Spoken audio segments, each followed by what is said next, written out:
to you, but to just like talk, just kind of talk back and forth. That's what I enjoy more. So that's why you have the survey. So my assumption was, with the title of this being FAAMSU, that most people who came identified with the Freethinker, Atheist, Agnostic, label. So if that's not true, welcome. If that's not true, the paper might not be any good to you. So I'm sorry. However, but yeah. So like Bob said, I work at Bridgeway Church. I've been in Starkville. I'm in my 6th year. So when August hits, I'll start my 7th year working here in Starkville. I'm from Louisiana. Grew up in Baton Rouge. I went to LSU. I studied mechanical engineering, and then towards the end of my college, I really picked that major because I just didn't know what I wanted to do. I knew I was better at math than I was reading and stuff. And my dad is, when my parents went to college, my dad is a mechanic. He just works on cars. So I grew up around cars, just thought they were cool and fun and interesting. And so I was like, well, I guess ME just makes sense. So that's what I did. But the further I got, the more I was just I don't know if this is what I want to do with the rest of my life. But by the time I made any decision to change, I was already 3 years in. So I was like, well, I'm not going to switch. So I just finished up my degree, and then I started seminary online through a school in New Orleans called New Orleans Baptist Theological Seminary. And then I got my job here, August 19. Finished. So I was working full time. Finished my master's May of 23. So I've been done with my master's about 2 years now. And here I am. Yeah, Bob reached out. Really, he's the one that needs the praise here because he extended the hand first almost every time. So I'm very thankful for that. I can be persistent, I've been told. Yeah, hey, look, I appreciate a good hustle. I don't really care what it is. I appreciate a good hustle. But my goal really, man, there's just so much stigma around the whole Christian atheist thing, and so I hope to not play into any of that. Even what Frank does, as a Christian, I appreciate what Frank does. Sometimes I don't know if it's maybe the best for all people, but it is a helpful thing. So my goal is to just really talk, kind of hear where you guys are at, questions that y'all have. The way that we're going to start by doing that is going through the survey, and so the survey kind of comes out of the spirit, really, of Bob's intent with me and with other religious people. It's just this genuinely curious, hey, how do you know what you know? Why do you believe what you believe? How did you come to this point? And I have the same question for my non-believing friends, because it's really important. I just think one of the main reasons I even engaged with Bob is one, I just like building relationships, making friends and stuff, but it's just I think the best way to know what you think is to also know what other people think, right? And the better that you understand other people's sides and positions, really helps you engage with what you believe, and you're like, man, do I really believe this or not? That's a good point, let me think, all that kind of stuff. So that's kind of the spirit of where this comes from, and it almost as a way, selfishly, to give me some data, because I'm just curious, on what non-believing people, how they approach and think about certain things. So I'm just kind of walk through this. I only have one presentation-y part thing, but I'm not even going to really get to that until a little bit later. But so we'll just walk through this together, and I just want to encourage you guys to share and ask questions really as we go. So the first thing, so how do you identify yourself? How many would say atheist? Okay. At least half. What about agnostics? Anyone just more agnostic? A few, okay. And then some others. We have some others. Cool. So those who are atheists or agnostic, were you at one point religious? So it feels like most. It seems like. Cool. Now, if yes, so what faith did you belong? I'm assuming most of us are from the South. We may not be, but I would assume Christianity is probably the number one answer, maybe. Okay. Is anyone who's no longer religious put a different religion? You were of a different religion. Buddhist, but I was already on the fringe. Okay. I was on the outskirts the entire time. Gotcha. How did you come in contact originally with that? My whole family is Buddhist. Okay. My parents are from Vietnam, and then specifically the Hanoi region, which is the Right. Okay. Yeah. No, that makes sense. The Buddha Belt. Yeah, I've had a lot of conversations with like Afghanis or like Iranians that are like they'll say the same thing. They're like, yeah, it's just like it's just culturally for a lot of us. It's just like it's really interesting. Okay, for those of you who did have a faith and now you don't, on a scale of 1 to 10, how committed were you to that faith? 1 being least, 10 being the most. So we'll do this way. Who was like maybe a 3 and down?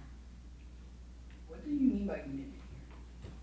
Like you were participating in the practices, like you were trying to do the things that whatever this faith was or whoever these people were taught you to do, like to the best of your ability, I would say. So what about like 5 and down? 1, 7 and down. Okay. Does anyone a 10? I was pretty committed. Is that what you're asking? Yeah. How committed were you? Yeah. 9. I kind of skipped. I skipped 8 and 9. Yeah, 8 and 9. Okay, that's really interesting. Fascinating. So now this is where it kind of really gets fun. So is the reason you are no longer faith or no longer religious primarily? And look, this is impossible to put this in like neat categories, but these are some of the ones that I feel like tend to be the case, I guess. But so is it primarily intellectual that you're no longer religious? Who would say that? Okay, intellectual. Primarily. Go ahead. Who was that? Oh, I mean, it still hurt. Like I wasn't dry about it, but it was certainly intellectual. Gotcha.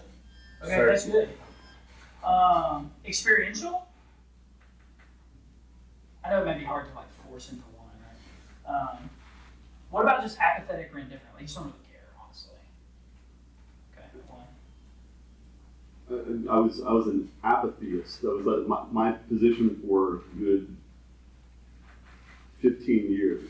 I would have labeled myself an apatheist. Okay. In my deconversion. Gotcha. Did anyone put anything else like in that other? I put all. All, hey, fair enough, yeah. All the above. Fair enough. It's rarely, almost anything's rarely one cause, right? No, that's good. Okay, so I'm curious. This is where I would love a little bit of response from y'all. So the reason you're no longer religious, whatever answer you put, would anyone like to just kind of elaborate and share? You kind of started. Mm-hmm. I don't know if you'd like to go. Ralph, is that right? Yes, I will, but pollen allergies, so I may be a little bit Oh around. yeah, you're good. You're good. It's either this or I feel like I have balloons behind my eyes. It was kind of the different things. My dad's a pastor. He also went to New Orleans Theological Seminary. Oh, wow. He pastors down in Meridian. He actually came and spoke at one point here. Okay. That was fun and interesting. I can imagine. Yeah. Part of the reason I kind of deconverted was like the more I kind of got into like theology and learning more about like the text of the Bible and like how you could read it from like more of a literary perspective, it started making more sense in that context, and taking it as a sort of like Southern Baptist background takes it made less sense. Even sort of believing in more of a general this is real sense. Mm-hmm. I'd say what kind of started nipping it in the bud was like social issues and stuff. So like, abortion, gay people, marriage, stuff like that. Final straw was learning that evolution was real. So that can kind of tell you about my educational background. Mm-hmm. Cool. Okay. Hey, that's good. Thanks for sharing. Who else would like to share? About like why we left? Yeah. Okay. This really is for me. Like I'm just trying to learn. You know? I guess I could go next. Yeah. Me, it was like I grew up Catholic, so I ended up talking to a few Protestants, and I sucked at defending Catholicism, like entirely. It was absolute trash, got destroyed. And then I was like, these religious discussions are really interesting when we go watch debates. I was watching like political debates back then. So I started watching like philosophy debates, or like religion debates with like Frank Turek, William Lane Craig, all them. Then I got into the philosophy, and pretty much there got into like papers, books, you name it, just contemporary philosophy. Yeah. So yeah. Cool. Who else? Mine's pretty boring. It was I believed in evolution and creationism until I was like in 5th grade. I didn't really think about how they meshed, and then when I did for the first time, the literal thought process was I know that evolution is true for all the reasons we know, and vestigial whatever. Yeah. And then I knew that the Bible was true, and then I like paused, like a dot in my head, and I was like, oh, it didn't even come across as like a revelation. I was like, oh, that was like Santa. That was like, it's like, Right. Cool. I get it. But that was like the whole experience. Yeah. Cool. Is there anyone that like wasn't? Oh, I see you. Yeah, go back there. Tell me your name. Phoenix Moore. I'm Okay. from Oxford visiting actually. I'd like to ask, it's been mentioned a few times, do you yourself believe in evolution? Good question. So I don't know if I'd like. So I think you have to acknowledge in like some sense it's a thing for sure.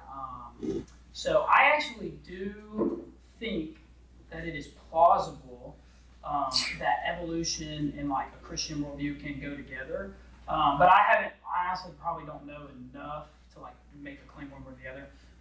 But I don't think it's like, I don't think you can wholesale throw it out the window. I think that's kind of crazy. So what do you believe that the earth was created in 6,000 years or what? No. I think the Earth. So I guess to go ahead and just jump in, I would say I would hold to the view of the Big Bang. I feel like the likelihood of a Big Bang, a singularity, feels pretty likely in my mind. And then as a Christian, I would say the cause of that was God. And then I think like if you have that view, I think there's like a lot of room for evolution to be plausible. So, good question, I think. And I never hit that idea at all when I Yeah. To be fair, like I totally just do the video, that's what I'm saying. But so I know like I would rather someone be Christian and accept evolution or the natural formation if guided by God or something, rather than just like, oh no, it's just I got a book test. Right. Yeah. So I would say maybe the 80s, 90s. I don't know if y'all ever heard the name Ken Ham. Yeah, okay, yeah. I've been to the Ark. Oh, nice. In Kentucky? Okay, cool. I actually would like to see it. But Ken Ham, he's like definitely the popularizer of the very hardcore fundamental young earth view.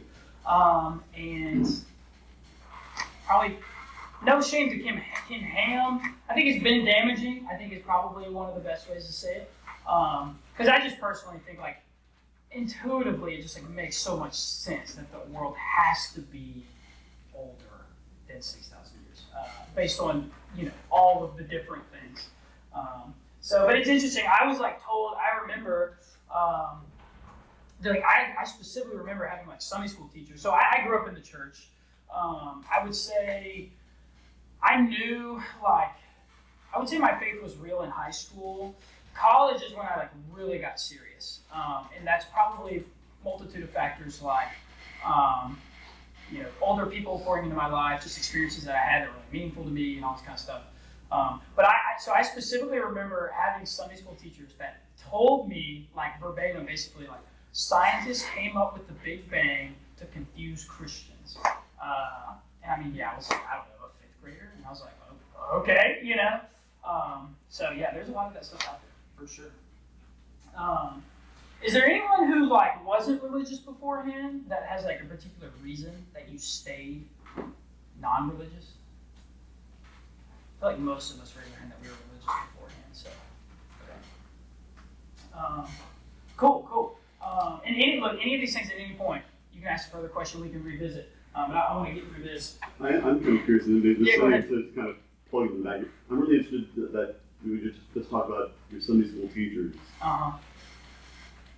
What do you think about people in positions of authority, a teacher, a coach, a preacher, telling children things and presenting it as true that they don't, they may believe it's true, Right. but how important do you think it is, or how responsible should that person be to really inquire as to how do I know that this is really true before I start presenting it as truth to impressionable children? Yeah. The short answer would be hopefully really responsible. You would hope, in an ideal scenario, you would want them to do their due diligence the best that they can. I don't look at those people in my life and have any ill will towards them. I do think it is true that damage has been caused by those ideas.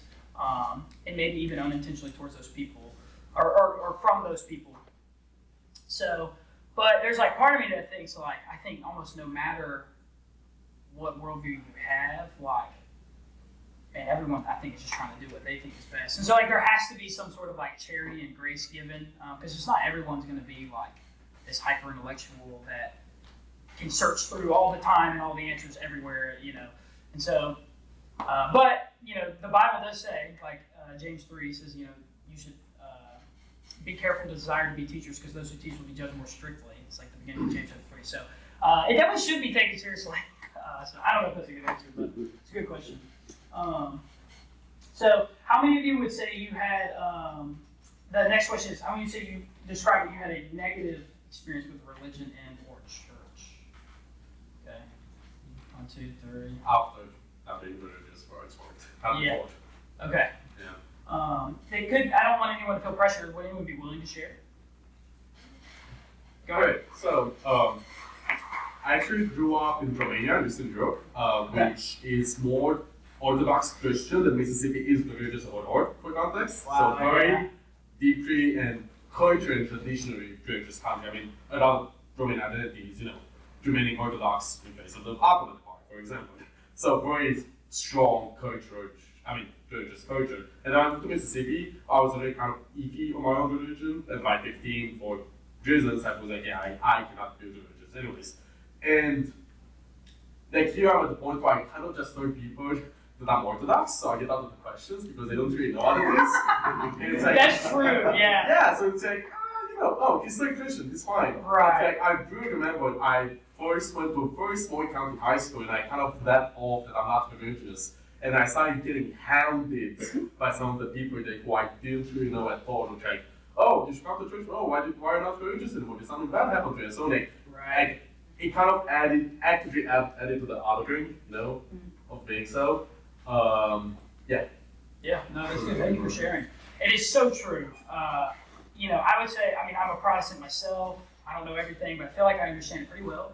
And then I grew up in South Louisiana, where everybody's Catholic. I don't know if you've ever been in South Louisiana, but like, I went to a private Baptist school, and there were people in my school that went to Catholic church, like on Sundays, like that's how Catholic it is. And so, I understand that pretty well. But then I would even say my understanding of like Orthodox is like way further down. So, would anyone else like to share?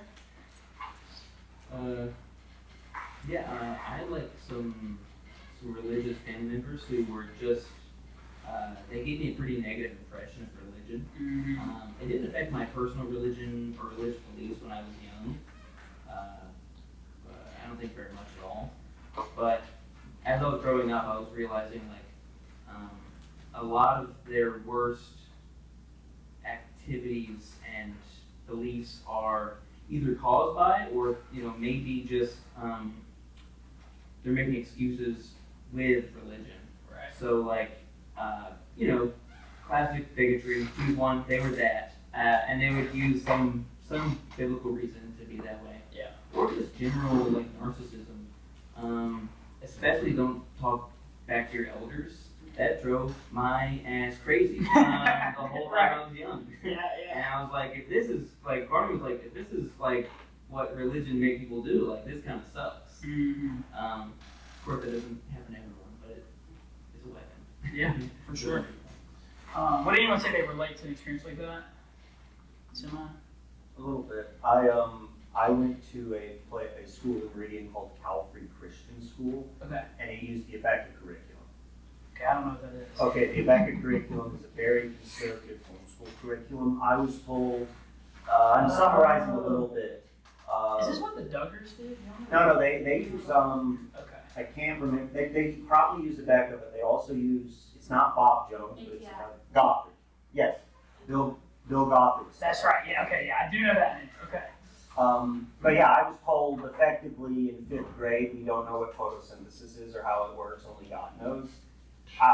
Yeah, you can imagine when I was in 7th grade and they wrote down the chemical formula for photosynthesis atom by atom, I was a little incensed. So just the school's curriculum was steeped in this perpetual distrust for anything discovered after 1850.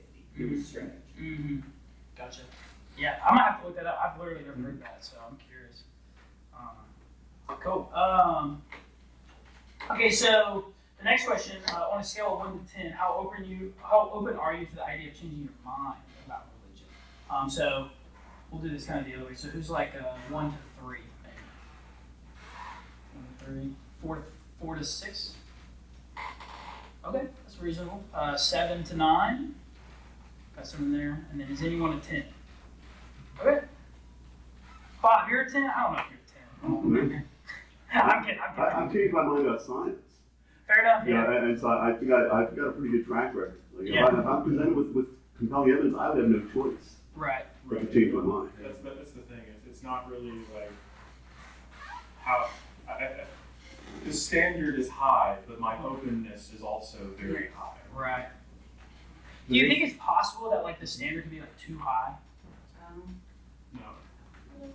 The reason my openness is kind of low is because I have a positive view of religion. Like I don't know. Okay. I don't think it's true, but I think it's like a social thing. Right. Like I think it's real in the fact we practice it. I just don't believe it's tenets of it. Right. People's lives aren't proof because of it. It's hard to be like, it's objective. You can't really say it's objectively bad. Right. Fair enough. I think that the issue of standards in this field is particularly important. Taking, for example, Christianity, the story of Jesus, everyone going into it has basically an idea of what proof we can expect to see. And so, For sure, yeah. based on where you set the standard, well, that determines whether you will be convinced, whether you will accept the evidence or not. You cannot. Are you saying?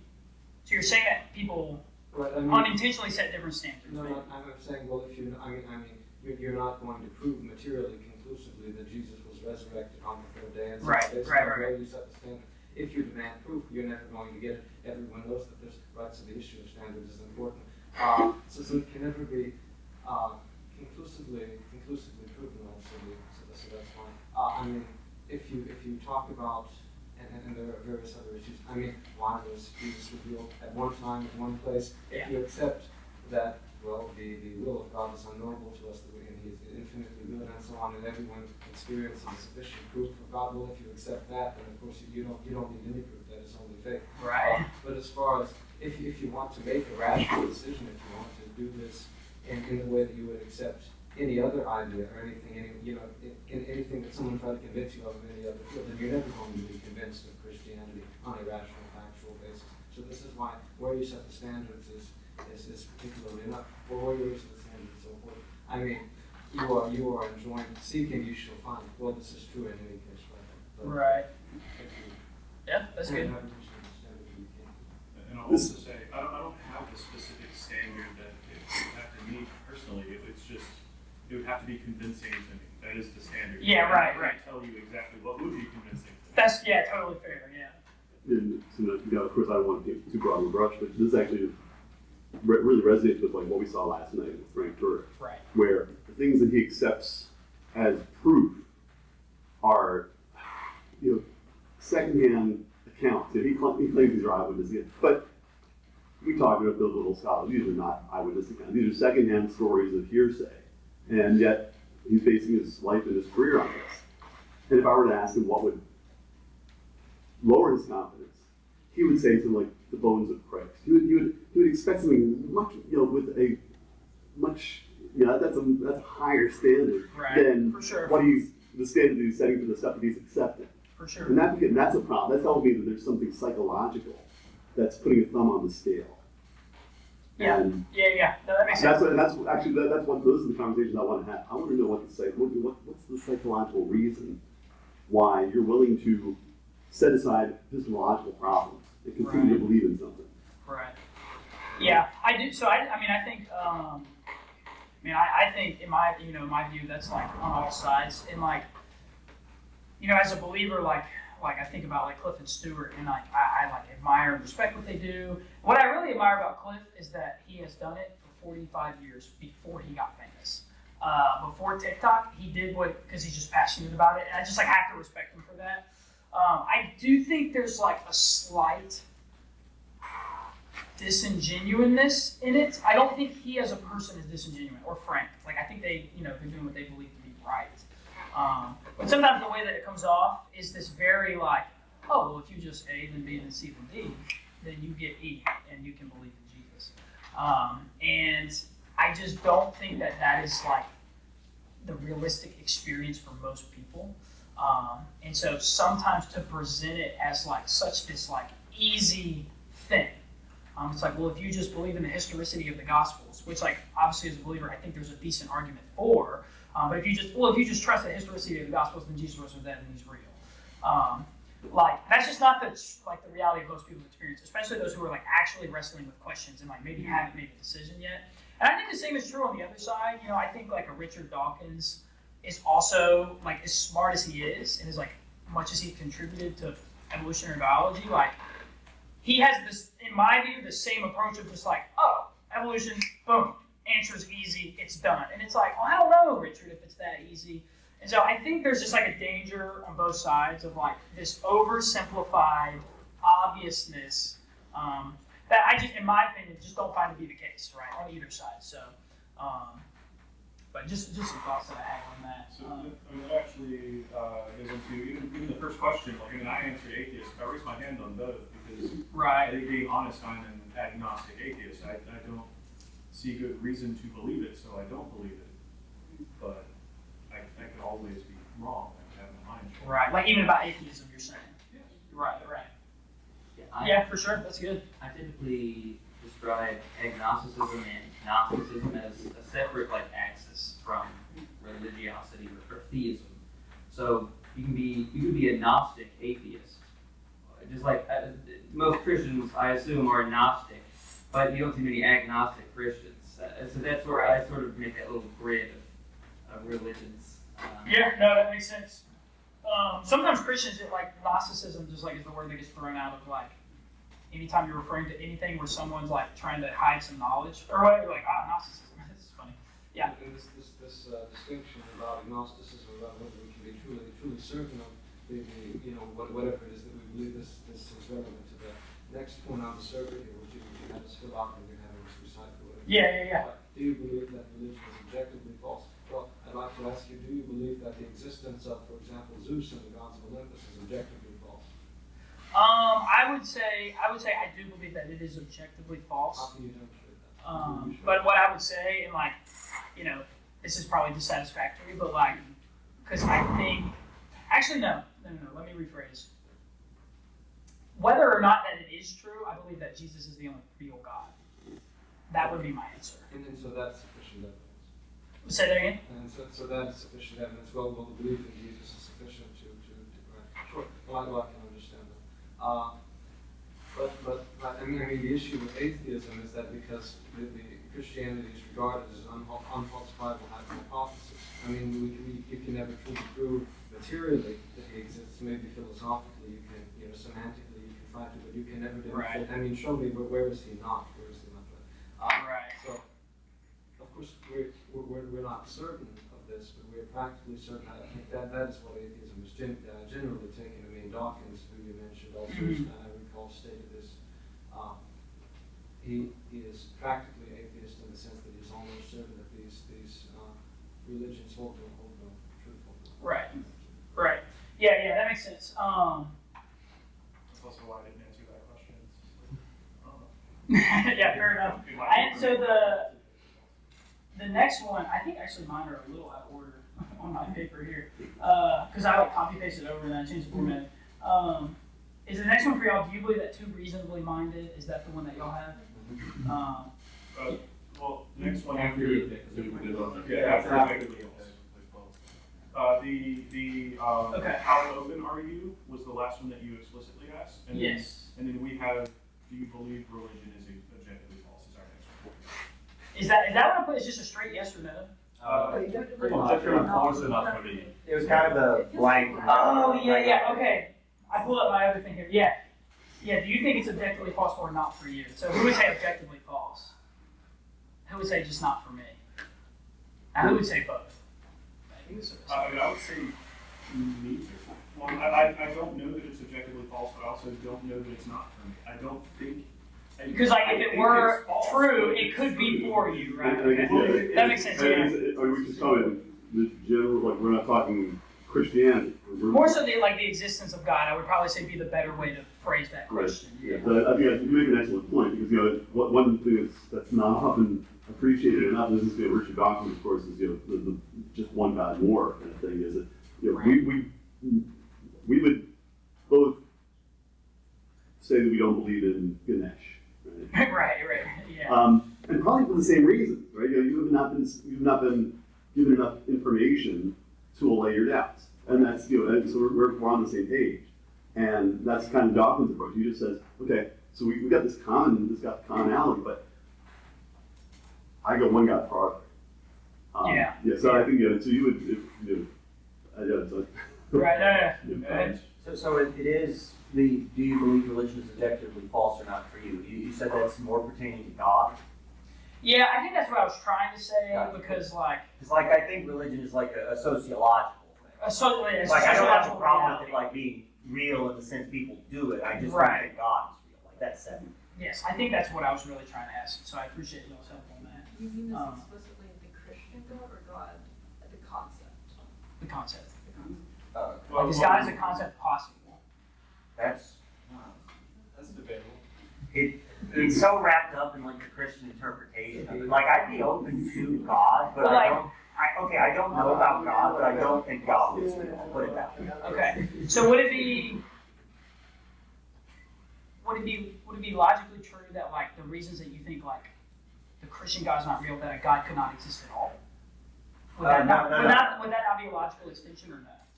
I mean, that does not make the question, what is a God? What is God? How much? Fair enough. I feel like the general, like in like philosophical discourse, like the general accepted, agreed upon. John, what's up? What's up?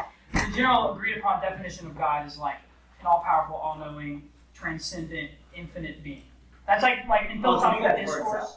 But even like not to be like that sounded offensive, but like I No, yeah. Like I think like philosophical concepts like that aren't like real. I think those are like things we say in our head. Right, but what I'm saying is like when people are usually in intellectual discourse having this conversation, that is usually, not always, but usually the agreed upon definition of God. Like if God didn't have those qualities, he would not be God. Whether or not it's Yahweh is irrelevant. I would also distinguish too, because you do recently have Philip Goff. Do you know who he is? So he holds that God is limited. Okay. So he essentially holds that to get around the problem of evil, that God is like limited in his abilities. Okay, So see, I have heard that. Yeah, Yes. like I'd say like a good definition within like philosophical discourse that is like taken to be the case is like a being which is exists outside of space and time to some degree, or it can exist within time eternally, and which has causal influence onto the world such that it essentially instantiated everything else that exists, besides itself and everything else that is necessary. Okay. But also it's different than just the universe. The part of the problem is that we've got a word for this, which is universe. Well, yeah. So how do you distinguish between It's like cosmos as well. Right, yeah. I mean, look, I think half the time in these conversations, like, it's a definition game, right? We're using definitions for the same thing, right? So, like I'm sort of like an absolute naturalist, so if there is a God, I just say he's naturalist. right, exactly. But like at that point, So, yeah, before we get too off track, so I want to make sure we get, because I'm really curious about the next question. And I'm not even really trying to imply one thing or the other.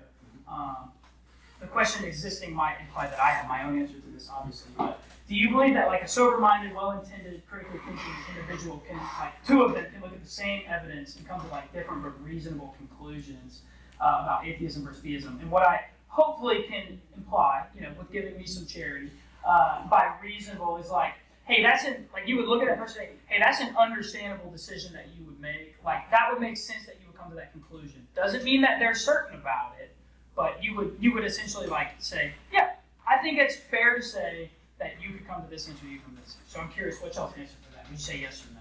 Yes. Okay. I feel like your answer is no. Well, this is a question you asked me when we had coffee. Yes, I had to ask you 5 times before you answered it. This is one I thought. Which was my communication problem, probably. No, but I thought a hell of a lot about this. Okay. Because, and I almost wonder if to me, I would say this changed in my life, but I got to a certain stage where it really became important that the things I believe to be true, I want to know if they're actually true or not. And that's an absolute priority for me. Right. And I understand that there are other people that I walk among who that's not their priority. Right. And I have a really hard time with that. And I'm not sure if that's just the way I'm wired. Right. I understand that some people, they would prioritize comfort. If it brings them comfort, they're happy to believe it. Right. And de-emphasize the importance of the truth part of it. And I've kind of had to come to, just come to grips with that. It's not hard. It's not easy. It's a hard thing for me to do. Right. Yes, sir. Right here. Just to add to that, because I said yes because I have the exact same issue as, but at the same time, I do think a big part of it is, that's why I asked the definition question, God, what is God? What we actually characterize and keep the Bridgeway to, because I do think part of the big issue is just perspective as in what terms of analysis you are using to actually describe something as God or not, because for example, that's one of my issues. You have faith that you have this specific truth described idea of a Christian God or whatever and so on. And I would say, I said yes with that because I do think if you're just okay with using a different basis by definition for whatever it is, it can be true in how you choose to define and shape it up. So that's what I'm saying. Because my issue, as with the previous question, was like, no, I don't know what objective truth is really supposed to mean. Like, I know there's obviously material truth to analyze that, but even material truth does break down a bit, as we both know on that end. So it just gets very easy to try to force something. And then there's also the limit of your perspective, like as a human and as, I would argue that all knowledge is exponentially gained at the end of the day, even pictorial knowledge is gained through, genetic inheritance, through recurrence and so on. Can you define something to be objectively truth without any sort of human bias implicit to it? Right. But that was very convoluted, I'm sorry about it. No, that's good. Well, look, if I can just jump in, I think, so this idea, whether it's like atheism versus theism, or just almost any topic, right? It's something that I just kind of am, I would say, very just interested in, which is one reason why I see it in there. I am curious, it's not in a room, or it's not often I'm sitting in a room with 15 people that, say that they're an atheist or whatever. I would say by the sheer fact that you exist, and that many people like you exist, you would have to concede to some extent, it's reasonable that you could come to this conclusion, when you look at different certain things, and there's a whole list of arguments and science, all these different things you look at. No, this is all in your head. You're all just saying things of your imagination. Yeah, right. And I feel like the converse has to be true, for both sides. So that was a question I was curious of. And again, that goes back to, that's connected to what I was saying earlier, is I do sometimes, while so let me put it this way. So I'm a college pastor, so I work with college students, right? So I spend my time ministering to college students, helping them in their faith, teaching them the Bible, this kind of stuff. And so while I can be thankful for Cliff and Stewart, because one of the, I would say probably the primary byproduct of their work is that it builds the confidence of the Christians.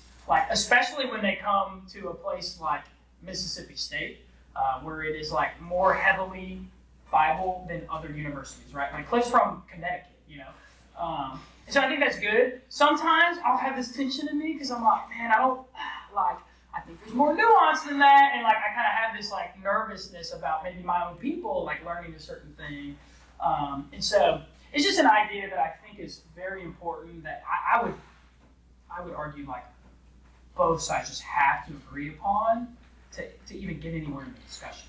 If you don't even have any sort of thought in your head that if you're just going, well, it's clear that A, B, C, and D, whether it's Dawkins or whether it's Cliff, if it's clear that all this equals this, then and I think we're even starting on the wrong foot. I don't even know, our assumptions going in to the conversation are different. So that's more of just kind of personal caveat. So last one, on a scale of 1 to 10, what level of certainty do you have that your belief system is correct? So we'll do it the same way. So 1 to 3, who would say? 1 to 3. I appreciate you. I don't freaking know, man. I appreciate that. 4 to 6.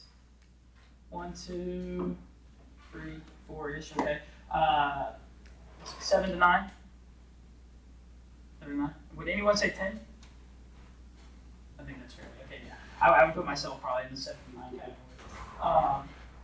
So cool, that's very good. Now, so the other thing I wanted to, I guess, like, if you want to call this presenting, so Bob sent me like a couple things from Christian speakers who had come before, and there were like these whole presentations, and I was like, man, I don't know if I'm gonna go that route. I just, for me, it's like, some people, the technical term they give it is like the cumulative case, or maybe they give it the best explanation. And that's sort of like the direction that I come from with my faith. Is like, there's like, so many different categories of existence. There's like the scientific side. You have the universe, the existence of the universe, the way that things are in the universe, the evolution of mankind, like all these different things. You have more philosophical sides, like how does meaning work? Like how does language work? Like how do these things, like why is it that when I say something, it compels you to do something? How does these things work? You even think about like consciousness, like what even is consciousness? Like the mind-body problem has like famously been a thing for like forever. It's like, what is the connection between consciousness and the physical body that we're in? Yeah. Wait, say that again? That never comes up in here. We debated all. Oh, the mind-body problem? It's fascinating. I'm property rule. I'll agree with you on like almost everything or philosophy of mind. So Cool. I'll be on your side for this entire debate for that. Sweet. So like, all these kind of things. And then for me, like, I do think there's some merit to like the likelihood of the resurrection. Of course, like, could I prove it to you like 2 + 2 is 4? No, I couldn't do that. And I don't know if I want to spend my time trying to do that, because I don't think I could. But for me, it's just like when you put all of it together, I kind of like to think of it as like, man, where am I going to hedge my bet? And for me, it's like, it's going to be on faith.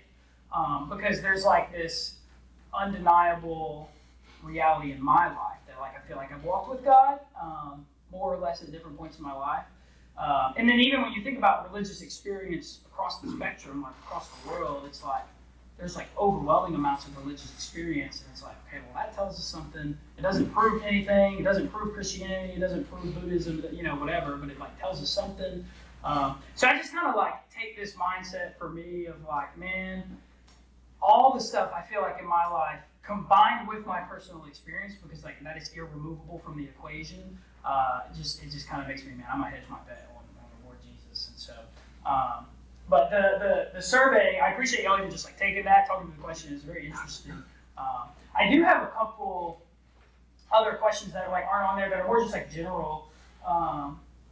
Like one, I'm curious, like from someone who would consider themselves like a strong atheist, maybe like what is it that you want from religious people, like if anything at all, like I don't know. I'm just curious. Like to believe or just in general, like social. Because I would. Maybe let's just do both. Yeah, let's just do both. My main. Okay, we'll get to you next. So when you say like strong atheist, obviously I have like room for agnosticism, but I'm pretty confident I don't think there is a God. Right. Obviously, all the caveats. Yeah, for sure. Yeah, get around looking bad saying that. I'd say my biggest issue would really just more recently, I'm not a fan of like the politicization of religious values. Yeah, That kind of pisses me off a little bit. I can't have a discussion about political beliefs with like some of my family members without God being invoked, and how are you supposed to argue against God at that point if you say he's he believes what you believe. As far as like evidence goes, there's a website called Why Doesn't God Heal Amputees? It's a really good website. Okay. And it's really it kind of really highlights more so like if you're coming from more like a God is actively working in the world and background, you would expect to see kind of more definitive answers of what he's doing. Yeah. And one example of that is with faith healing, you would expect to at least see a couple limbs regrow, but you don't. Right. Which is why I tend to lean towards more a lot of like faith healing being either spontaneous remission or just the mass psychology of it, or the wishful thinking of it. Or sometimes even just a designed sham. That does happen. No, true. Not to like knock those people, because some of them are genuine. But right. But like I went to a faith healing service by Mario Morella, I think. I went with my parents to his like a year ago. Okay. I had already read that website. They had an old lady get out of a wheelchair, kind of walk across, and then kind of come back. And unironically, I kid you not, in the front row is a guy with a nub right here, no arm. So like, you know, there's people getting up out of their wheelchair. And then he's just sitting there in the front. Yeah, with this nub. There's people, you know, saying, congrats, you're healed of your arthritis, and, you know, they're shaking their hands afterwards. And right. Here he is with a nub. Yeah. To your point, Ralph, you know, this mixing of religion and politics. In the White House now, we have a faith office. You know who's in the faith office? Paula White. You know what Paula White's doing? She's charging $1,000, and she will give you 7 miraculous healings. You know, this is on Rachel Maddow, just Thursday's show. It's a real thing. You know, this she's a government employee. She's getting paid. She's running a government salary, and she's. I said Rachel Maddow might. Well, no, but it's any site. I'm just. Yeah, this is a legit. Like, it's her. You know, she's putting out this. That should be trouble. But the people at Frank Turek's thing last night. They wouldn't have batted an eye. They would have applauded that. Potentially, I mean, you don't know that about everybody. It was pretty eagle.com, Yeah, probably so. It was. I do think it's helpful though to stay away from generalizations. Right. All right. All generalizations are bad. But I will say though, look, in your defense though, so I and some of my own people in our own church would disagree with my decision on this, but one of our students called me an hour before the event and asked if I could promote it on our stuff. And I was like, sure, yeah, send me the graphic. And then she sent it to me and I saw that TPUSA was on it and I was like, and I don't even want to I'm not even trying to shame anyone that's involved with TPUSA, there's lots of good people, whatever. But what I didn't want to do is I think what that does unintentionally is basically says anyone who's not TPUSA, well, you're not probably a real Christian. And as a Christian, that's not something that the stance I wanted to take. So in your defense, I just say there's definitely associations in that room. No, right. That's something my dad struggles with in his church, because his church in Meridian is 50-50 black and white. Wow. Yeah, exactly. And he has to work so hard to keep the old white women from complaining about Democrats in the back. He is constantly. Oh, pray for your father. That's, He hates focus on the family with a burning passion. They're filling them with all these ideas. Right. Yes, sorry. Go ahead. No. At the beginning of the presentation, you mentioned a few very difficult questions, very difficult points in science, biology, language. How do words compel action? The mind-body problem or the hard problem of consciousness. How is consciousness instantiated? And you mentioned these questions themselves in passing as though they're supposed to be arguments for religion, specifically your religion. I don't believe that the existence of things with science right now is not capable of describing it or explaining. This is really the most strong-managed argument for God of the gaps. I believe the questions without answers for now are far superior to answers without questions. And secondly, the question you asked more recently was, what do us strong atheists want from religious people? And I assume you mean this in a way of proof. I mean, what would it take for us to believe? Because we're on the question of belief, how certain are we? I think that, and the problem with evil was mentioned. Well, amputees, faith healing, why doesn't God? And I mean, why does God allow millions of children to die from preventable disease? There are plenty of very robust Christian answers to this, right? And I have to concede that. Well, God is omniscient and omnibenevolent. If you accept that, all of the suffering here on earth could be worthwhile for many reasons, because it somehow contributes to greater happiness on other planets, or because there is, heaven infinitely good and infinite length and so on experience for human beings. Right? If you accept the premises, then of course no argument against Christianity can really hold water, whether it pertains to evil, whether it pertains to the uneven revelation of God, revelation of Christianity, and people who are exposed to the gospel and so on, or exposed to it imperfectly. In order for me to believe in Christianity, I would require you to treat it as any other proposition. I would require a proof argument which would not require me to accept your premises, or to try to believe, or to want to believe. Right? So if I can stop you, I appreciate that word, because I don't want to be misrepresented. I was not trying to present these things as a simple argument for God. And I did probably brush over them too quickly, because all of these things have nuance. So one example, the point I was trying to make is that all of these questions have multiple answers. They have multiple answers that you can take. And like basically what I was trying to say is like, I think if there is something that can be the maybe semi better explanation of all of them, I would hinge my bets on theism. So, but here's an example. So like, one of the most common things, I think Frank talked about this last night, I didn't go, but it's like, where does morality come from, right? And it's like, well, you can say, well, it's God, it comes from God. You can also say it's like evolutionary psychology, like there's multiple options, right? And I don't, so any of them all together, or any of them, that was backwards, any of them separately can be somewhat reasonable, justifiable answers. And then you can say like, you know, apologists like to talk about the, they call the teleological argument for God. It's like the fine-tuning of the universe, all that stuff. We have multiple answers, like, well, why is all the things in the universe the way it is? You can say, well, it's God. You can say it was like random chance. Some people will conceive the anthropic principle, which means like the only reason we know that it's here, like it could have been any number of things, but the only reason we know that it's the one that it is because we're here to observe it, right? It's like kind of what the anthropic principle is. Oh, yes. Thank you so much. Yeah. Y'all have a good one. Thank you. So the point I was like, we're trying to make is that all of these bigger ideas have multiple answers. Thank you. Appreciate it. And so I would rather think that, just for me personally, if there's anything that like kind of gets me through all of it, but not perfectly, it's theism. It's the existence of a God. So does that make more sense? Well, I certainly understand how it is a possible answer. One short final point on the issue of multiple answers. In Slavic paganism, there is this belief that there are angels, women, and mystic force to weave threads at the birth of a child, and this determines how long his life will be. This is also a possible answer. Okay, what are you trying to say by telling me that? Well, I mean, this is possible. You can't demonstrate that it's false. This is a possible answer. This has no bearing on how we should evaluate the other possible theories or answers. Yeah, So if it has no bearing, then why does it? So it is a possible answer, and that still is like, Right. it's just one of other possible answers, right? That's all I'm saying. There are any number of creation myths or theological answers to all of these. I mean, the problem of consciousness, which you mentioned, maybe not scientific explanations of language, right? But any number of these, right? But these are not. Well, no one of them is really superior to any other, and that they're simply offered as is without. Right.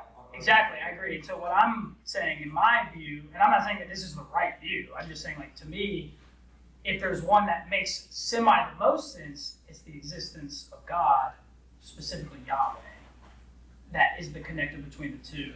The sheer existence of more possible answers in some cases can be troublesome, but I still don't think it would take away the point that I'm trying to make. So. And if I could add to that, that's where it gets out of friction, because as a human, as a human, you use an application framework on day by day. Like you don't overthink and overanalyze every single action you do. Like I'm going to be the second level physicist in the room. We don't know how electricity works. You still use a phone. We don't have any idea how electricity works in the sky, but we trust it and we use it to make technology, which is very nice. So at the point you have to kind of surrender yourself to the practicality and necessity of being a human that has to take human actions on an everyday basis, which I'll say that's why I'm personally I'm religious. I don't feel like, for me it's a fake aspect of it. Like, I know I'll never be able to affect it. Like I just know like 100% further confidence, which feels a bit fake to me, so that's why I consider myself religious, honestly, not even agnostic, just out of mind questions, like, I would have already done that. But that's kind of the same idea with religious, so as you assume that it's science that does all this XYZ. Sometimes religious just chooses, they have faith in the operational framework, just as you have faith in the scientific framework with a specific question. And yes, I definitely have frameworks that make more sense than moving on in duality. Like, I'm going to make fun of Mormons. Space Jesus doesn't make that much sense, You're reincarnated, and you get a better reincarnation based on how many wives you had. Seems kind of weird, but at the same time, it's the same idea. It's like, John Ripley's perspective, the information of a verb, you have to make a choice, because just as I'm not religious, I don't make the choice whether there is a God to base majority or crown. But saying just because they make a choice as opposed to completely driving it up, in the air as a person who makes scientific arguments claims, I would say that's a bit, what's the word? God. Hypocritical in a way, because we still make faith-based assumptions, even if you want to go in the scientific path. We're just putting weight in different things, and I'm doing the same thing, don't get me wrong. I don't think that it's in nature in substance. There's no real difference in substance. There's no categorical difference between the actual process you are making. You're still putting faith and stock into something. Because again, on the scientific end, I know physics. I don't know how biotech works, but I say things like medicine because I think it's gonna make you feel well. They're still putting faith in something that's outside just your immediate frame of knowledge and your immediate capability to, disclose them.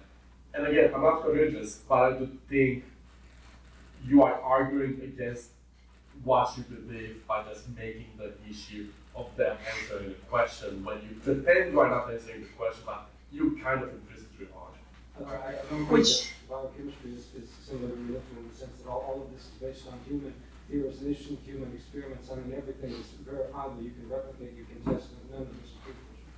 And you have to doubt it.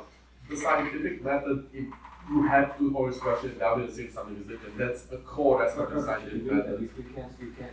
It's just interesting to think though, like, I just wonder, like I feel like you have to think, is the certainty that we think we have like as certain as it actually is?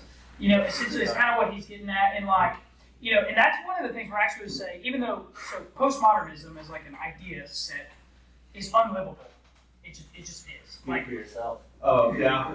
Well, like, I think if everyone operated under postmodernism, like, it would feel difficult. But here's one thing that I would say has been helpful from postmodernism is, like, it is undeniable the fact that we all have relative biases and things that we read into text and evidence and all these sort of things.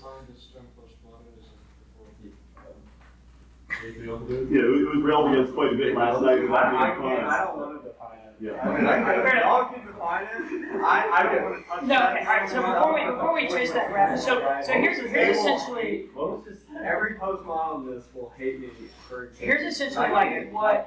I can't like. No, I don't think. I'm not good at this. I want to know what he meant when you used it.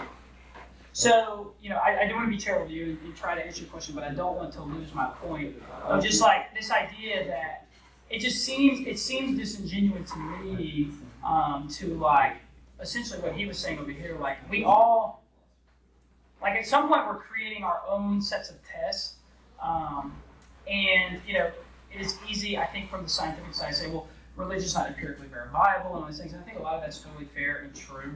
But I just wonder, like, man, this idea of certainty that we think that we have, or that we think that we're after, maybe even in Bob's case, like, are we actually as certain as we think that we are? And there's certain things that have kind of alluded to this, like, on both sides.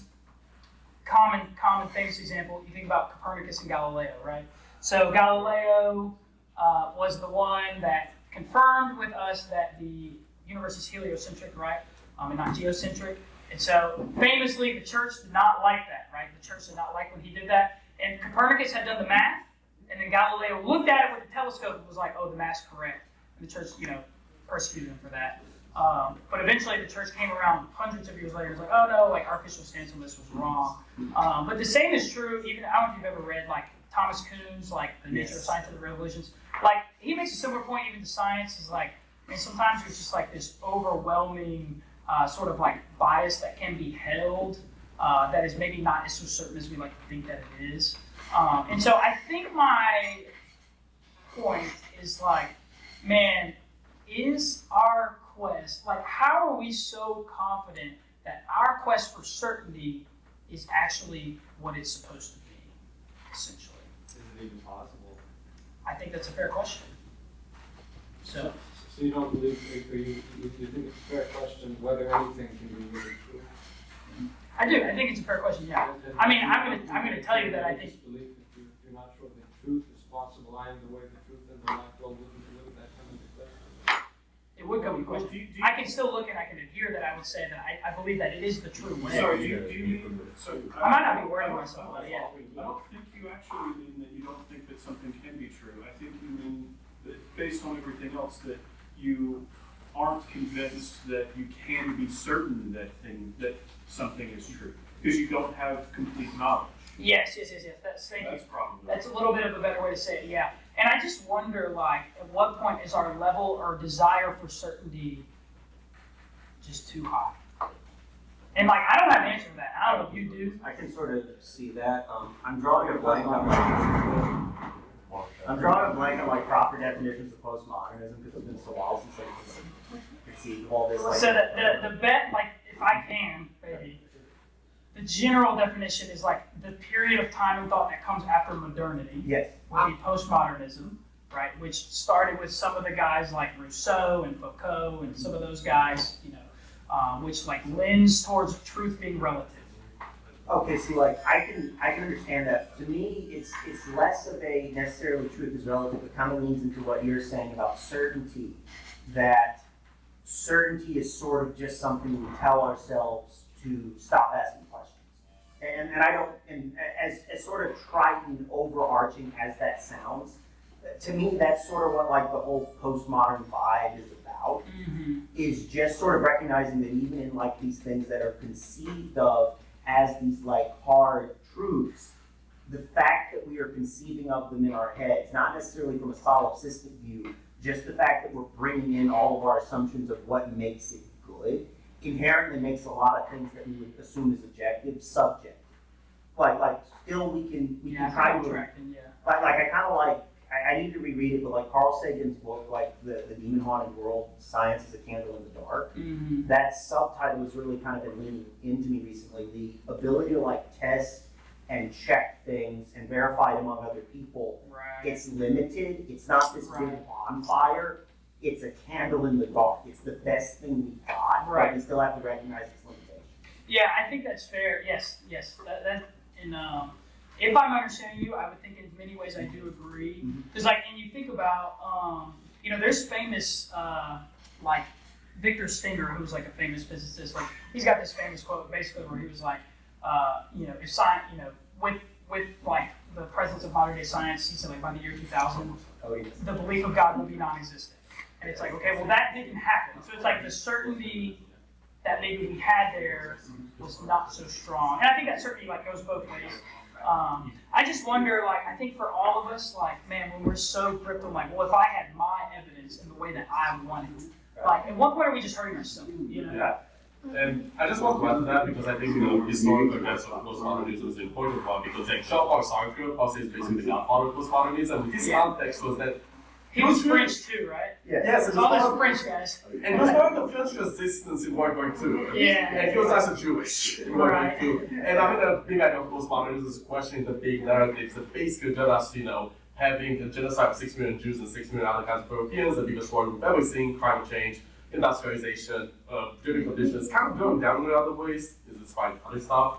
And postmodernism is basically just, again, as practice saying, just the critique of these supposed objectivity and this idea that, oh, like, no, we have these goals as humans and as nations, we have to do X, Y, Z. Basically just saying, is there anything such as, are these things actually real and material based, you know? Like, do you have to, I don't know, be rich to be successful? Do you have to, you know, be a man to be successful? That's probably a better definition than what I gave out. Yeah, that's what I'm saying. Postmodernism is basically just an idea of, like, are these things that you said were objectively true about society actually materially true? Is everything something in nature, even when religious, like with God? Say, where do these truths come from? Did we just, they happen to be there when people identify them? Right. Or are they transgender in heavens to the nature of things? So here's a question I just had that I'm just like, I'm so curious of. So like for me, you know, there's an obvious implicit that like, if I believe Jesus is the only way to heaven, that has consequences, right? Yeah. And so like there's an obvious implicit that like I would want you to believe that too. Yes. Like, is there like a similar desire on like the atheist behalf of any sort of like, man, I want you to like believe what I believe? Look, when someone's wrong on the internet, I have to say something. Fair enough. Some people feel that way, yeah. Okay. Sort of. I mean that was obviously a joke way of saying it, but yeah. Because a lot of us are concerned with trying to believe as many true things as possible, right? Right. But also, if you're being sort of humble, hey, maybe you know something I don't. Yeah. Because I don't know that, right? And I would even say, like, what would even be the motivation, you know? I think that's a good... The motivation would be to improve society. Yeah. Or myself. I'm going to use a tried Voltaire quote. I think it was Voltaire, but at the very least, Christopher Hitchens said in the video, Okay. I'm not religious, but I hope my mate is. I have heard that quote. Yeah, yes. No, I would contribute, not as an atheist, but as a humanist. Not all atheists are humanists, but Right. I would say there's a pretty good overlap. But in my mind, there's a hell of a lot of problems, right? And we're sharing space, we're sharing resources. And as far as I can tell, there's no help coming from outside. We've got to figure things out on our own. As And a so- humanist, though, like, do you think humans have that capability? We have no choice. Yeah. Well, that's okay. And Fair so- enough. and Yeah, so- fair enough. And so, When for you're- me, yeah, we have no a choice. mantra, Robert J. Ingersoll is one of my, he's my North Star. Right. The place to be happy is here, the time to be happy is now, and the way to be happy is to make others so. I remember you. I actually remember you. And you know, that to me is humanism in a nutshell. Right. In my moments of like despair, existential, my only solace is a lamentable hope that the next species does better. Hope they learn from us. Not even what they learn from us, just by virtue of natural selection, they're a little more real. Yeah, it is a kind of process. I haven't heard from Gabe on it. Yeah. What I wanted to say is, like, for me, it's not so much as like wanting someone to believe what I believe because it's true. It's more so I want them to understand that both sides can be perfectly rational, and it's a lot fucking harder than a lot of people think it is. Yeah. Because, like, Fair enough. That's the one swear word used up. yeah. Because, like, Dude, and almost in some way, that's kind of a point I wanted to even make as well. Like, Keep going, keep going. it annoys me to high heaven that, like, theists will always say you can't have objective morality without God. Right. And I'm like, dude, pick up an intro to metaethics. Like, it ain't this hard. Like, you can just pick up an intro to any philosophy subject and understand the debate is vast. Like, even in for sure, yeah. philosophy of mind, like, I'm taking Dr. Bickle's course, Intro to Philosophy, and it is literally just philosophy of mind. And he's like, Classic he's a philosophy neuroscientist. professor to be like, I'm just going to talk about what I want to talk about. Exactly. Like, he's a neuroscientist, and he's like, look, here's all these views. Here's even my view, and here's a great counter to my position. Like, there's so much debate about the topic. There isn't someone who's just, this is 100% correct. A lot of people think, like, I think Turek or, like, Cliff and Stewart both have this kind of understanding that, like, their position is so true that to deny any part of it is to just be in complete denial, self-contradiction. Right. And I think that's true of the, honestly, culture at large. Yes. And Because if you were to even acknowledge that you were partly wrong, it's like, oh, hell. That's what it's makes also- me sad. I hate Dawkins, Hitchens, all of them. The only one I like is Dennett. Because he was actually a philosopher who actually had, like, if you watch any of his What's debates, his name? Daniel Dennett. He died, but Daniel he was Dennett. the Yes, only, yes, yes. he was like the only philosopher, and like his actual papers are incredible. Like, Thank he you did so much. Great work and stuff like that. Yeah, and then like too, like there's people in philosophy of mind, like just take who am I thinking of? Who defends there's one guy in philosophy of mind who's an atheist who literally It's not just Sam Harris, huh? no, it's not at all. It's within like philosophy in general as like an entire field of like philosophy of mind. He essentially is like so heated against the materialist, like it's insane. Right, but he's not a He's theist. the one who coined the hard problem of consciousness. Okay. But like it's crazy to me because like for example, Stuart, Cliff, and Frank will all assume that atheism entails like this physicalist view. And it's just like, it doesn't. Right. Like atheism or theism, the only thing that theism does entail certain other metaphysical positions, such that like you do kind of have to hold to like either an idealist perspective or a substantialist perspective. Right. In kind of the metaphysical sense, not necessarily the philosophy of mind sense. But atheism doesn't entail anything like at all other than the rejection of theism. And it annoys me all the time that everyone's just like, oh, you're an atheist, you must be a materialist. I'm like, I'm a property rules, man. Right. I'm like, See, I think even this is Sorry where for causing stereotypes. I maybe wish we would have gotten sooner. Because like this is like the type of dialogue that I just kind of enjoy. It's just being open and honest about different positions and those kind of things. And that's what makes me sad about visits like last night. So for you, you know, you say it gives you, you know, there's confidence there. You know, it gives the Christians in the audience confidence. But what makes me sad is the fact that you get several hundred people showing up and they're being presented with a strawman version of atheism and a lot of post hoc rationalization. Right. And this is to a generation that has been reared on God's Not Dead movies, the franchise. Right. And now, you know, to have a nuanced conversation about these sort of topics, we have a dozen people. You know, and so right. you know, I don't like the way those numbers wind up working. Right. Yeah, and I think to like be charitable to Frank, like, you know, I'm sure if he was actually in a sit down dialogue, he could probably go through the stuff more. But yeah, the presentations lend themselves to be exactly. It's all post hoc rationalization. It's not why they're convinced.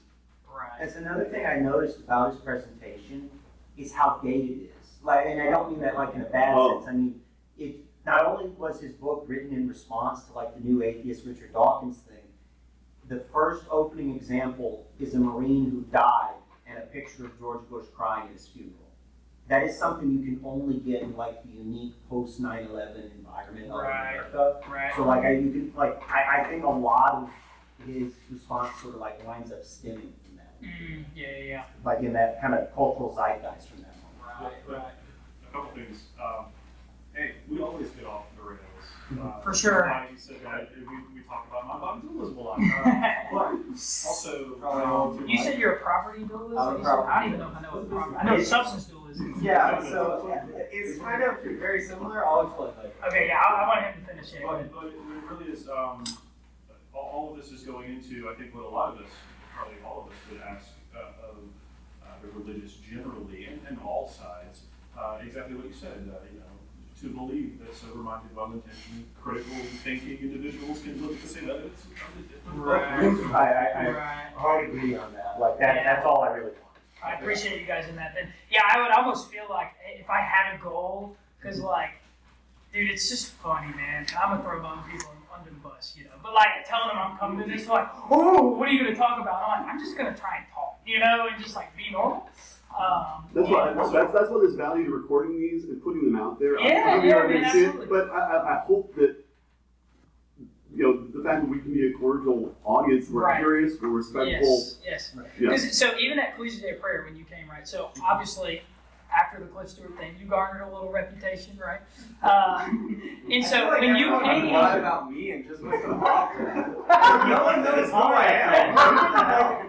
Yeah. Well, you didn't pull out a guitar. Yeah, I just brought philosophy jargon, and everyone's like, "Fuck this." Yeah. So you walked He pulls up. out a guitar, and he's fucking famous. You walked up, and there was a couple people that were like, damn. "Oh my gosh, Bob's here," and I was like, Thank you. "Yeah, why don't you go say hey?" You know, like just go. I don't know, and that's one of my desires too. Is like, is that I'm just right with you on that, and that's why you know I enjoyed dialoguing with you, just like being charitable, you know, being open, being honest, acknowledging like our views have some flaws. They all do, right? You know, even my own views. Like there's some things that someone can push me on, and I'd be like, "Gosh, yeah, that's a good point." All that. And so I just think that's really helpful. I am kind of curious if I can almost keep on that same dialogue. What time y'all normally begin? Okay. All right. Well, we can find 10 more minutes. Like, You can stay as long as you want. well, my in-laws are in town, so I can't do that. Oh, you yeah. can't. I think they got here about 7, but. It was like 5 calls. We'll say report. Yeah, that's right. It's like, you know, for me, it's like, if I can say this as like corny as this sounds, like I kind of like believe like God's on my side. Like I believe in the creator of the universe, and it's like, what like, it is hard for me as someone who grew up in church. Like I never had like a super serious crisis of faith. I had definitely some struggles, but I never had a moment where I felt like I was about to walk away. And so it's like, it's just hard for me to get in the head of someone who like can genuinely, rationally feel like, yeah, that just ain't it, man. It's like, I think I'm just in a position to trying to learn like what that's like. And you know, if I don't know if anyone can even like speak to that, but I saw him without resort to the truth of Christianity and the arguments for the resurrection and so on. How can you? And I understand that you may not be very familiar with whatever world religion it is I decide to invoke, and that's right. I mean, you don't have a PhD in Islam, who is Right, and I appreciate that, thank you. That you don't believe in them, right? Yeah. You don't have to have such a deep knowledge to reject these things out of hand. How come it is that you don't believe that Muhammad is the prophet of Allah? Yeah, I mean, look, if I could just answer shortly. So, as much as even I've kind of, was that? Without reference to Christianity. I mean, I don't know if that's possible. That's not possible, yeah. They recognize Jesus as a prophet. Yeah. Well, it's not necessarily essential. What's not necessarily? It's rough. It's a sick God. Because, like, if I'm like, How can you reject all of these other claims so easily? Not by default, but you have to consider them, right? Because, well, I mean, you have to consider them all. You can't consider just only one because, you know, most of them presuppose that all of the others are false. Right. To be fair, you should consider them all. Okay. I think I'm understanding what you're asking. And if I can do my best to answer, like, so sometimes people ask me, like, well, if you were born in India, like, you'd be a Buddhist or a Hindu, you'd be a Hindu, and I'd be like, yeah, probably so. I think that's true, right? Because like the whole nature versus nurture is a big conversation. But like the environment we grow up in obviously affects the things that we believe and think. One thing I would say, and this like I don't know if it's a good answer or not, but like I would argue almost none of us have the time or intellectual ability to completely scour every single worldview to its fullest extent, right?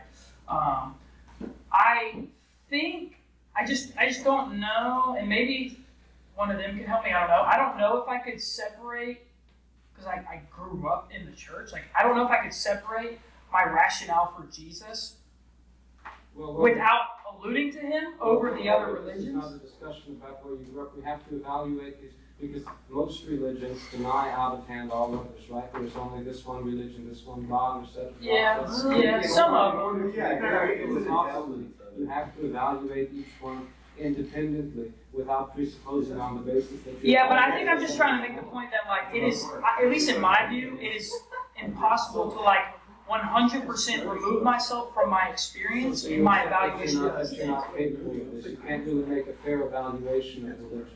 Which is true, which is false. Is that what you're telling me? Because of the circumstances. No, I think you're. I'm gonna say I don't know if this is true. It feels like you're trying to like get a gotcha one. Yes, I am. I'm trying to tell you something that I'm trying to So I mean like. Don't get trapped. It kind of maybe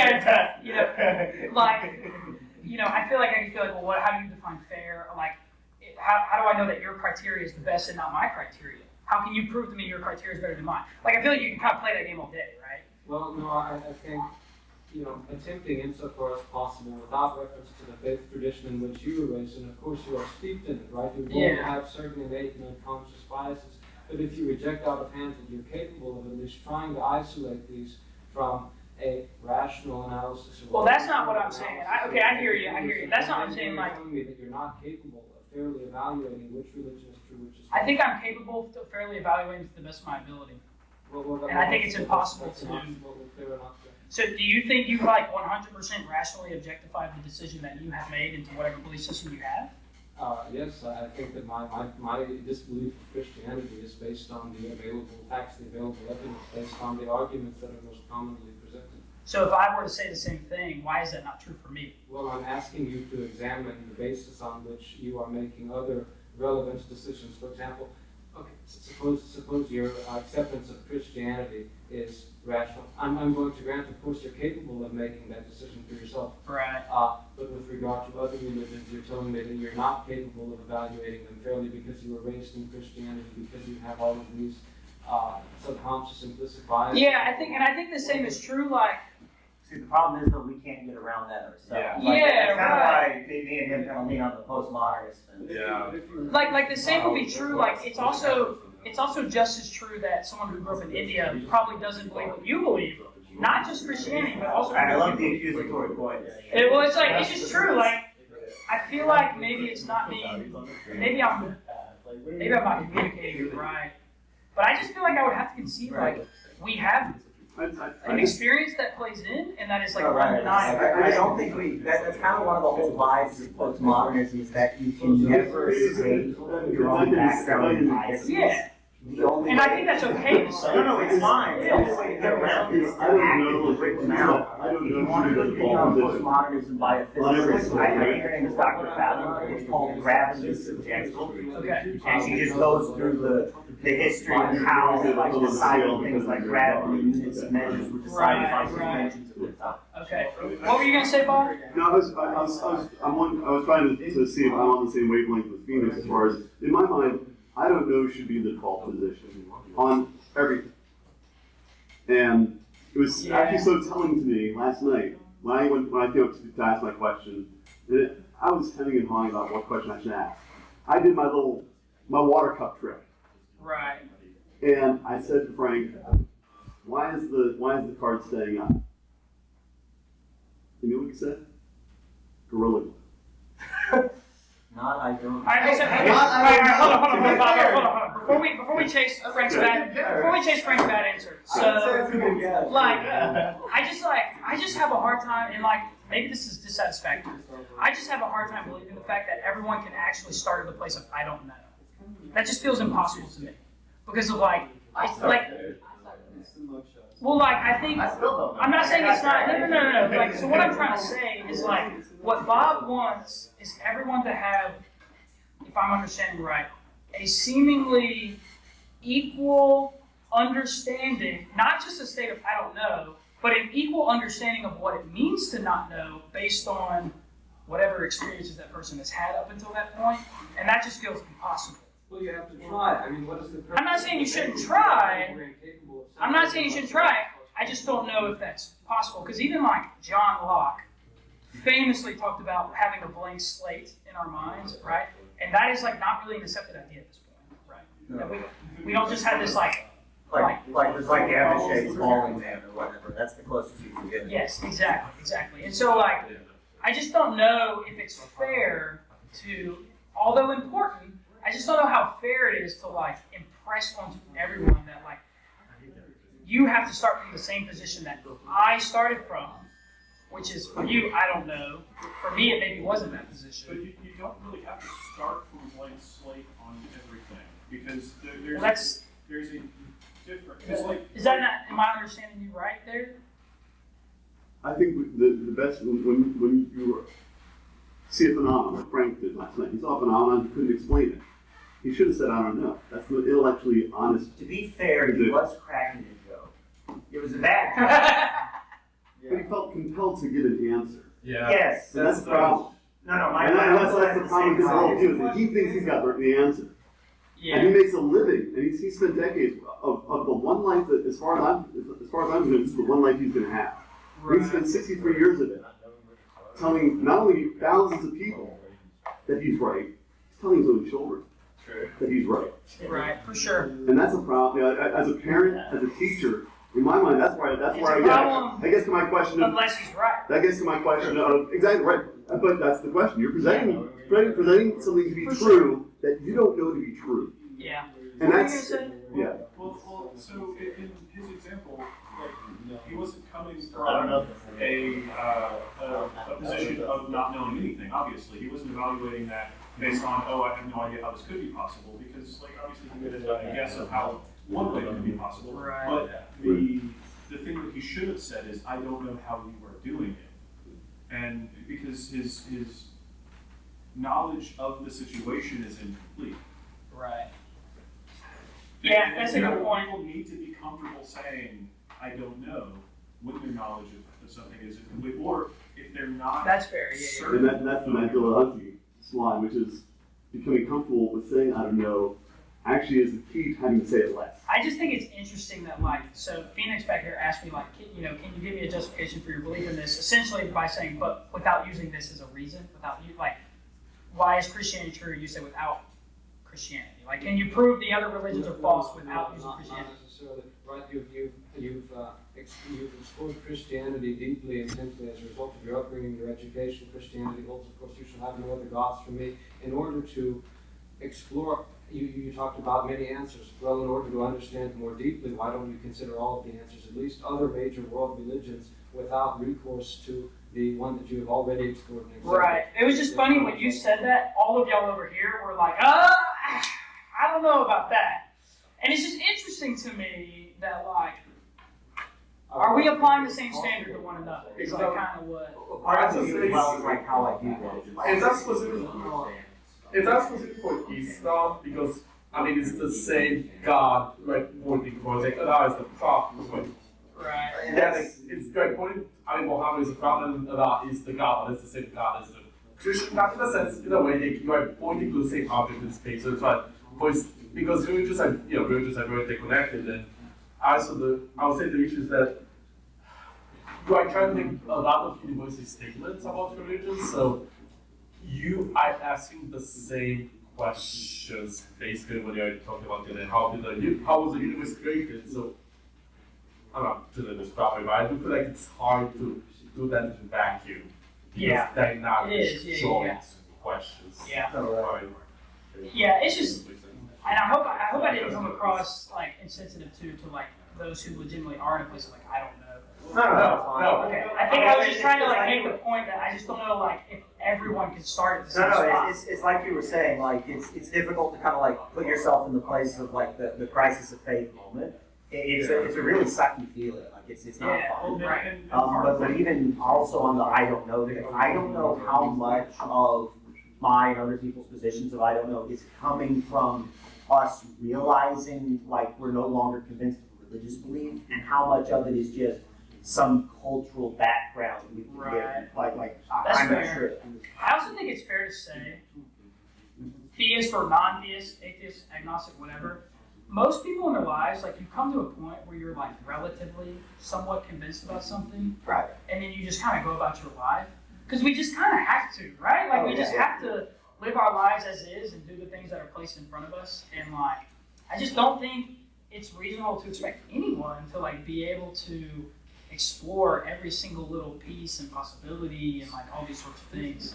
Go ahead. Sorry, that's what's getting me, and the reason I think your question ultimately comes back to the problem of evil, ironically, because I mean that's probably I would argue the best objection to Christianity overall. But it's you have things that you know to be true, including that the Christian God exists. You would say that you know that the Christian God exists, which means that setting aside your knowledge of truth here to evaluate this, like that's just not something that we do. Now you can say, do you have good reason, yada yada, but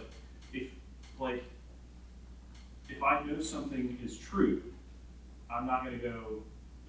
If I'm trying to fairly evaluate if something else is true, I'm not going to go, okay, well, let me set aside this thing I know is true to evaluate this. That's not what we do. Because if something goes against, like, something that we've demonstrated in science to be true, we don't just go, okay, well then that thing is just completely wrong. We have a better understanding of it. Maybe we were partially wrong here, but never completely wrong.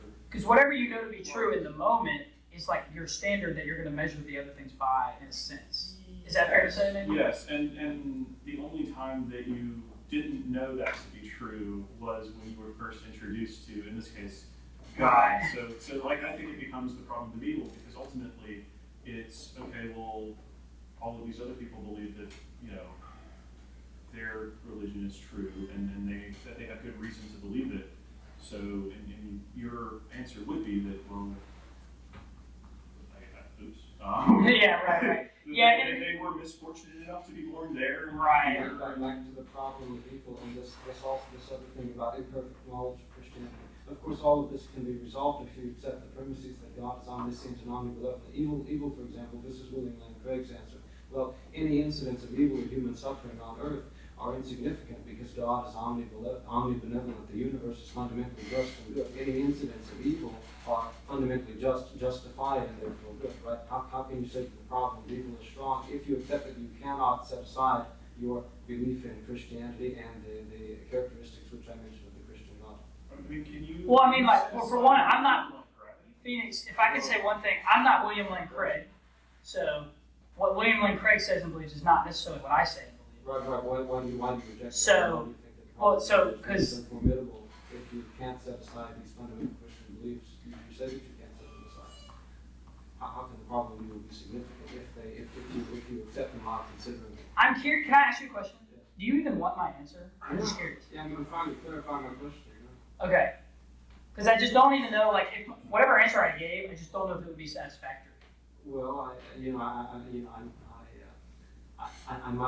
willing to hear it. Sure, Okay. I mean, it might not satisfy me. But For sure. How you address the question? Well, so one thing I wanted to say, and like, maybe I'm avoiding the question, whatever. But like, just to the point of what he was, I forgot your name. Sorry about Rick. Rick, yeah. What Rick was saying, like, you know, even with like certainty and the idea of knowledge and truth and all this thing, like, there's just so many things out there. Like, I don't know if y'all know even like the Gettier problem, if you've ever heard of that, which was like absolutely revolutionary in the world of philosophy. It basically just said, Gettier? Gettier. Gettier. Okay. Yeah, Gettier cases? I think I was taught it was Gettier, so maybe. Yeah, Gettier cases. Yeah, Edmund Gettier is his name. Justified true belief is like the thing. Because like JTB was like this like almost agreed upon form of epistemology for like forever, and then it's just really fascinating. Edmund Gettier like put this like really short. Something interesting on that too. JTB wasn't even that really supported back then. Gettier. Okay, thank you. Yeah. So, and I'm not even trying to like argue the thrust for Gettier or whatever, but even things like A.J. Ayer, who had the famous like falsification principle through logical positivism, and then like eventually through his writing, like even people object to him. It's like, well, your own idea of falsification is not able to be falsified, like by your own principle. And so it just seems like, I think the point I'm trying to make is like, it almost just feels like there's like a never-ending chase of like what certainty is. And so there just comes a point where we just have to be like reasonable to accept certain premises, even if we just like don't fully know what they are. Also, we need to make a distinction too, because knowledge being like certain and being uncertain are like kind of weird, because for knowledge to be certain is kind of rejected, like nowadays in like epistemology. Like most philosophers, I think, especially epistemologists, don't even have a theory of knowledge. They think it's impossible. Right. There are certain theories of knowledge, like my own, that's like a belief as long as it's reliable. It was formed by reliable cognitive faculties that are properly functioning, and one seems to have significant justification for oneself. That counts as knowledge. But we need to understand, like, it's not infallible knowledge. Like, right. Yes, for sure. Yeah. For sure. And like that's like contestedly rejected by almost like every epistemologist in contemporary literature nowadays. Right. Like, you don't need like just certainty to have knowledge. Knowledge, colloquially, like a lot of people will be like, well, I have knowledge in this, but then when they say like they know it for certain, they say, well, I have absolute knowledge. Right. You can understand there's a distinction there. So when someone means knowledge, it just means significant justification for oneself to think it is most likely true over another view. For sure. All right, I think I'm gonna have to cut it off there. So, and I appreciate Come back you guys. at some point. Yeah, thank you. Well, this is fun. One thing I want to say. Yeah, go ahead. You said that the name Freethinkers, Atheists, Agnostics implied that we would like be like either atheists or agnostics or something, but Freethinkers. Yeah, I think I. I think I forgot about that. My bad. Having this conversation, so yes, definitely come back. No, I appreciate it. And look, Phoenix, thank you for being challenging and like having some great thought. I appreciate you guys. And before I turn this off, I will make the point that part of it is to show that we are not mean people. Yeah, not even this is. I will watch this 3 or 4 times probably by the end of next week. So because a lot of this, I'm going to need to listen to a couple more times because I missed a lot in the moment. So I think there's value to having this. Right, and again, like with extending my respect to like Cliff and Stewart, like sometimes I want people to know, like, hey, not all Christians have this weird robotic way of like going about and answering questions, but at the same time, I try to tell my people, like, hey, not all atheists are like Richard Dawkins, like not all of them are these ones that's what's his famous thing, like God's just the big bully in the sky is like one of his famous. I think that's Christopher Hitchens. Maybe so. Celestial North Korea. Yeah, that's the most famous one. Okay, yeah. And so, because sometimes I think even Christians have this thought that like atheists are out to like attack them. Yeah. And I would bet that y'all have probably felt that at some point. And so, if you go to there's a book by a guy named Alex Curie called like it's a history of agnosticism. I don't remember the title. Okay. but it's a really good Yeah. look at like how agnosticism and atheism is sort of conceived of in like a European context, and Right. how over time it wound up just becoming like the scapegoat in like the religious ideas and services. More of Right. a majority. Right. No, that's good. Yeah, that would actually be helpful. Well, yeah. Hey, thank you guys for real. Thank you. I enjoyed it.